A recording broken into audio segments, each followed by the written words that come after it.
నెహెమ్యా గ్రంథం 9వ అధ్యాయము 30వ వచనం. నెహెమ్యా గ్రంథము 9వ అధ్యాయం 30వ వచనం. నీవు అనేక సంవత్సరములు వారిని ఓర్చి, దేవుడట వారు మాట వినకపోయినా ఓర్చుకున్నాడట. నీ ప్రవక్తల ద్వారా ఆత్మ చేత వారి మధ్య దేవుడు సాక్ష్యము పలికించాడట. కానీ వారు వినలేదట, వినకపోయారట. స్తోత్రం చెప్పండి, హల్లెలూయా. అరే, మీ కొరకు ప్రభు అయిన యేసుక్రీస్తు యొక్క రక్తము, ప్రభు అయిన యేసుక్రీస్తు యొక్క ప్రాణము వెలగా చెల్లించబడిందే. మిమ్మల్ని నడిపించటానికి నా ఇల్లంతటిలో నమ్మకమైన అభిషేకము కలిగిన ప్రవక్తలను మీ ఎందుకు పంపించానే, మోషే వంటి ఒక నాయకుడిని పంపించానే. అయినా వారు ఆయన మాట వినలేదట. ఏం చెప్తే ఏం చేస్తున్నావు నీవు?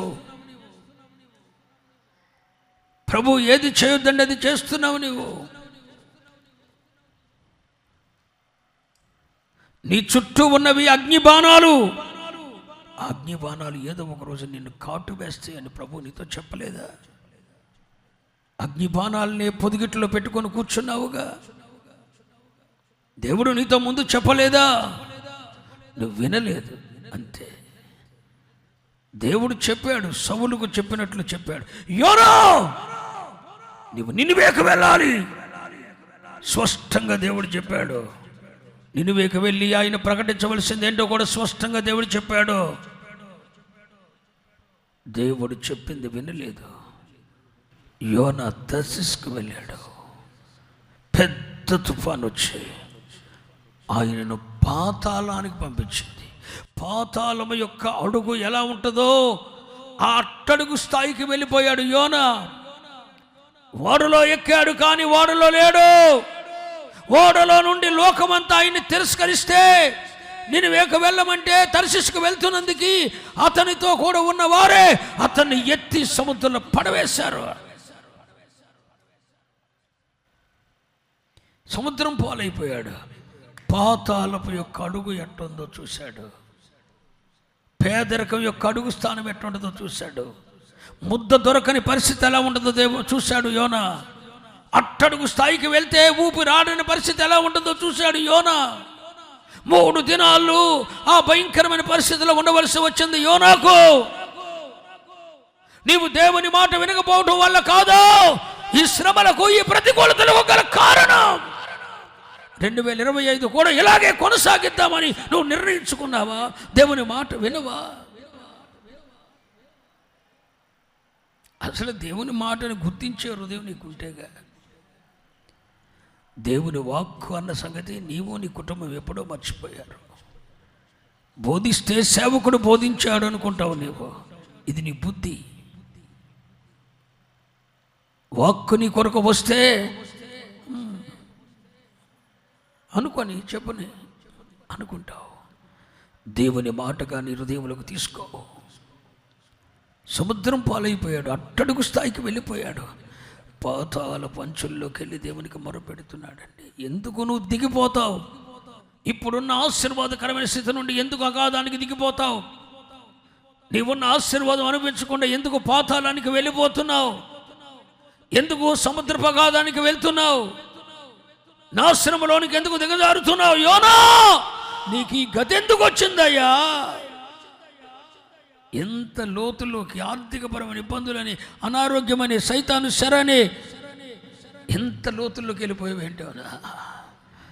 దేవుని మాట వినలేదండి నేను. ఓ దైవజనుడా, ఎందుకు నీ మార్గ మధ్యములో సింహము నిన్ను చంపివేసింది? నా దేవుడు చెప్పాడు, వెళ్ళిన త్రోవను మళ్ళా రావద్దని, ఇక్కడ భోజనం చేయొద్దని. చెయ్యొద్దన్న చోట భోజనం చేశాను, వెళ్ళొద్దన్న మార్గమున వెళ్ళాను, సింహం నన్ను చంపేసింది. దేవుని మాట మీద తిరగబడ్డాను. దేవుడు మాట్లాడుతుంటే వింటూ నీకు అలవాటైపోయింది. విని వదిలేయటం నీకు అలవాటైపోయింది. ఒక బిడ్డను గూర్చి దేవుడు మాట్లాడితే మాట నన్ను కాటన్పాడులో ప్రేమించే కుటుంబం ఉందండి, మంచిగా ప్రేమిస్తారు, అన్నింటిలో బాగిస్తారు, నేను నత్తుకుంటారు. వాళ్ళ బిడ్డకి శోధన వచ్చింది, భయంకరమైన శ్రమ వచ్చింది. వాళ్ళ బిడ్డ దెయ్యం పట్టినట్టు యాక్టింగ్ చేస్తుంది. కానీ ప్రభువు చెప్పాడు ఇది దెయ్యం కాదు అని.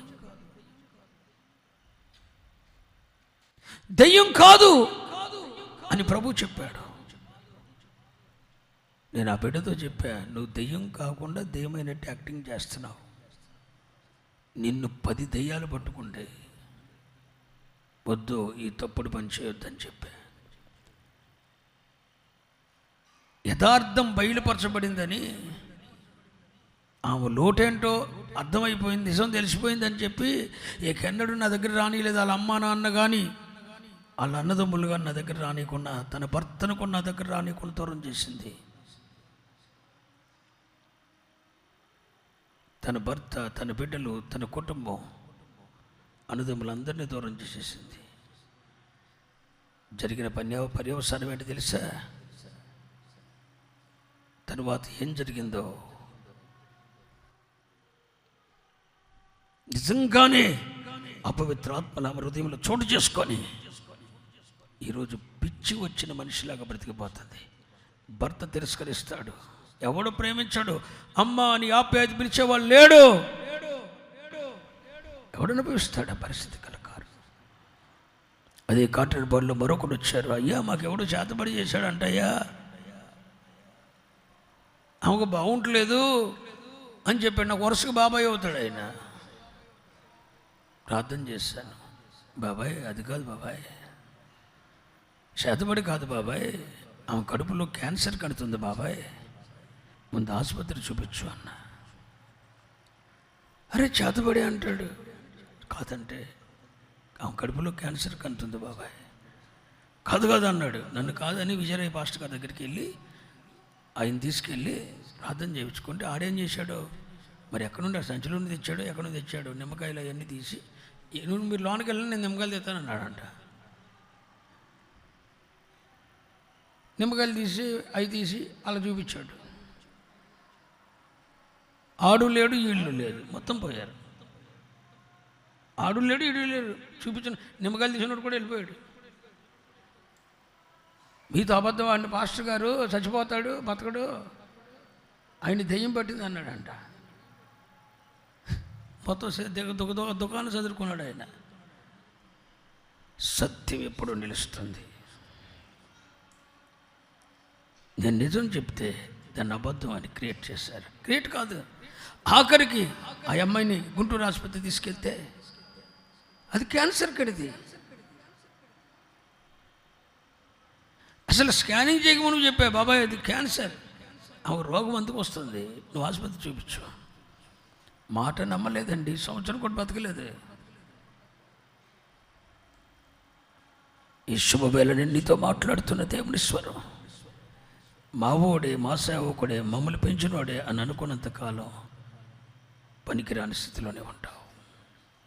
దేవుడు నీతో మాట్లాడదలిచినప్పుడు, ఇప్పుడు నెహెమ్యా 9:30 చదివేంగా ప్రవక్తల ద్వారా ఆత్మ ద్వారా దేవుడు నీతో మాట్లాడతాడు. నువ్వు మాట వినాలి. మాట వినలేదు, ఆయన అంటి ఉండనిచ్చాడు ఈ నడికట్టును. ఈ నడికట్టు ఆయన అంటి ఉండనిస్తే ఆ నడికట్టు గౌరవం వచ్చింది, ఆ నడికట్టుకు ఘనత వచ్చింది, ఆ నడికట్టుకు కీర్తి కలిగింది. ఆ నడికట్టు ఒక స్థానికి వచ్చి ఇక దేవుని మాట వినటం మానేసింది. ఆ నడికట్టు ఎవరో కాదు, దేవుని జనాంగమని పిలువబడుతున్న ఇశ్రాయేలీయులు, యూదులే. వారు మాట వినటం మానేశారు. దేవుడు తన నడుమును కంటి ఉండనివ్వలేదు. నీ విటిపోతుంటే నువ్వు పాపమును ఎత్తుకోవటానికి పోతున్నావు, నువ్వు లోకానికి దరి చేరుతున్నావు, పాపం వైపు నువ్వు వెళ్తున్నావు, అపవిత్రత వైపు నువ్వు వెళ్తుంటే దేవుడితో అంటి పెట్టుకోవటానికి వస్తాడా? రాడు. నెవర్. ఓర్చుకుంటాడు, ఓర్చుకుంటాడు, ఓర్చుకుంటాడు. ఇక తనను అంటి ఉండనివ్వడు, వేరైపోతాడు. ఆ నడిగట్టు వేరైపోయిన తర్వాత పనికి రాకుండా పోయింది, చెడిపోయిందండి. ఎంతమంది దేవుని మాట వెనుక పాడైపోయిన వారు లేరు? ఎంతమంది దేవుని చిత్తానికి లోబడక పాడైపోయిన వారు లేరు? ఎంతమంది నిజాన్ని సత్యాన్ని దేవుడు బయలుపరిస్తే దాన్ని అంగీకరించక తిరుగుబాటు చేసి దేవునికి దూరం అయిపోయిన వారు లేరని అడుగుతున్నా. ఎందుకు దేవుని మాట వినలేకపోతున్నావు? నిన్నటి రోజున సుమారు ఒక 500-600 ఫోన్ కాల్స్ వచ్చాయి ప్రపంచ నలుమూల నుండి. అయ్యా 30% మీరు చెప్పారు. ప్రపంచంలో అగ్రరాజ్యాలుగా పిలువబడుతున్న అగ్రరాజ్యాల స్థానంలో ఉన్న 3 దేశాల నుండి 3 భయంకరమైన విపత్తులు ప్రపంచానికి కలగబోతున్నాయి. కరోనా కంటే భయంకరమైన పరిస్థితులు రాబోతున్నాయి అని మీరు చెప్పారు. ప్రవచనం ద్వారా ప్రభు మీ నోట పలికించాడు. పలికించి 2వ రోజు 3వ రోజు కాకమునిపే ఏంటయ్యా ఈ దారుణం, 1 గంటకు 76 లక్షల మందికి వెళ్ళిపోతుందంట కొత్త జబ్బు. ప్రపంచం అంతా మళ్ళీ ఎలర్ట్ అయిపోయింది. ప్రపంచం అంతా మళ్ళీ ఎలర్ట్ అయిపోయిందండి. మాస్కులు, శానిటైజర్లు మళ్ళీ మొదలే. ఒకవైపు నుండి చైనా నుండి ఒక వైరస్ వస్తే అమెరికాలో మరొక వైరస్ పుట్టి, ఇవన్నీ అగ్రరాజ్యాలు ఎవడు తెలుసు? నాకేం తెలుసా? దేవుడు చెప్తే దేవుడి నోటును వాడుకున్నాడు. 30% వాడుకున్నాడు. 2-3 తారీఖుల్లో అయిపోయింది. మళ్ళీ శుక్రవారం రాత్రి కూడా ప్రభు చెప్పాడు, ఈ ప్రవచన నెరవేర్పుకు ఆలస్యం కూడా లేదు అని. దేవుడు భయపెట్టడండి, రాబోతున్న నాశనం నుండి తప్పించటానికి హెచ్చరిక చేస్తాడు. ప్రవచనము 3 పనులు చేస్తుంది. 1 ఆదరణ కలిగిస్తుంది, 2 సంగమనకు క్షేమాభివృద్ధి కలుగజేస్తుంది, 3 హెచ్చరికిస్తుంది. ప్రవచనములో 3 ఉండాలి. 1 హెచ్చరిక, 1 ఆదరణ, 2 క్షేమాభివృద్ధి, 3 హెచ్చరిక. ఈ 3 మిక్స్ అయ్యింది ప్రవచనం. దేవుడు ఎన్నిసార్లు నీతో మాట్లాడాడు? అస్సలు ఎప్పుడైనా ఏంటి నా పరిస్థితిని తలపట్టుకున్నావా? గోనె పట్ట కట్టుకున్నావా? ఎన్ని సంవత్సరాల నుండి దేవు సౌల వలె, యోనా వలె, అయ్యో నీ మాట వెనుక కిందకి వెళ్ళిపోతున్నాను, ఇంకా అప్పుల్లోకి, ఇంకా ఎల్లు. అప్పు చేయనన్న తర్వాత నా వ్యక్తిగతం కొరకు మరలా నేను అప్పు చేయలేదు, దేవుని మందిరం కొరకు తప్ప. ఈ శుభవేళ ప్రభు నీతో మాట్లాడతలేదా? ఎందుకు దేవుని మాట వెనుక ఇంకా అప్పుల్లోకి వెళ్తావు? ఇంకా అగాధంలోకి ఎందుకు వెళ్తావు అంటున్నాను. నీ బుద్ధిహీనత కాదా? నీ అవిధేయత కాదా? ఒక్క క్షణమే నాదే అవిధేయత అంటావు, తర్వాత యథాస్థితే తదా ప్రజ. ఒక్కసారి మన జీవితంలో కాదనుకున్న దాన్ని మరలా జీవితంలోకి రానివ్వకూడదండి. ఎందుకు పనికి రాని నడికట్టుగా మార్చబడ్డావు? ఒకప్పుడు దేవుని నడుమనకు అంటికట్టు ఉన్న నడికట్టువైన నీవు ఈరోజు ఎందుకు పనికి రాని దానవయ్యావు? ఎందుకు చెడిపోయావు? ఆయన మాట వెనుక కాదా? మాట వెనుక కాదా? మాట వెనుక ఆ నడికట్టు చెడిపోయాను. ఎందుకు? నువ్వెందుకు పనికొస్తున్నావు అని అడుగుతున్నా. ఒకప్పుడు ప్రార్థించడానికి పనికొచ్చా నీవు, ఒకప్పుడు పరిచర్య చేయడానికి పనికొని వచ్చా నీవు, ఒకప్పుడు దేవుని కొరకు ఒక పాత్రగా వాడబడటానికి పనికి వచ్చా నీవు. ఈ రోజు ఎందుకు పనికి రాని నడికట్టు వలె మార్చబడ్డావు? ఈ రోజు నీ జీవితంలో ఏం జరుగుతుందో కూడా దేవునికి తెలుసుగా.